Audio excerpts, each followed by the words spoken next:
আমি বাংলাদেশে আসতেছি, দেখি কোন কুত্তার বাচ্চা আর কোন শুয়োরের বাচ্চা আমার কোন কানটা মলতে পারে সেটা আমি দেখবো, আর কোন বালটা ফেলাইতে পারে বোঝার সেটা দেখবো। আর আসার পর আমি ঠিকই আসবো। ওটা কেউ বাপচাদার সম্পত্তি না যে আমারে বাধা দেবে যে আমি বাড়িতে ঢুকতে পারবো না। আর বাড়িতে আসলে আমার কি দেখবে সেটা দেখাইতে বললো।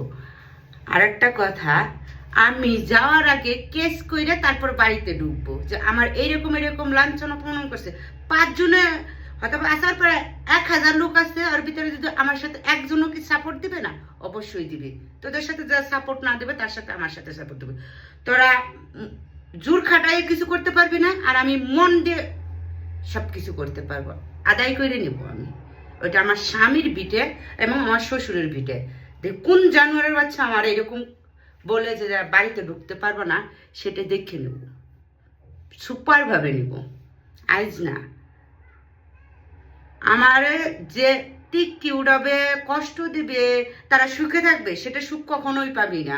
আমারে যে আঘাত দিয়ে কথা বলবে সে কোনোদিনই পস্তাবে, সারা জীবন পস্তাবে, মৃত্যুর রাগ পর্যন্ত পস্তাবে। যে একটা বউ, আমি একটা বউ, আগে একটা মেয়ে ছিলাম, তারপর একটা বউ হয়েছি, তারপর সংসার জীবনে। আজকে 18 বছর ধরে বিদ্যুৎ মন্ডলের কাছে এসেছে। বিদ্যুৎ মন্ডল কোনোদিন আমার কোনো খারাপ কিছু বলতে পারে নাই। আর তোরা কোন জানোয়ার এসে আমার খারাপ ব্যবহার কথা বলবি?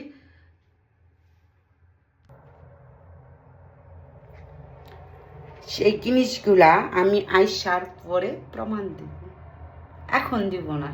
এখন আমার স্বামী, আমার দায়িত্ব হচ্ছে আমার স্বামীরে সুস্থ স্বাভাবিক করে বাড়ি আসতেছি।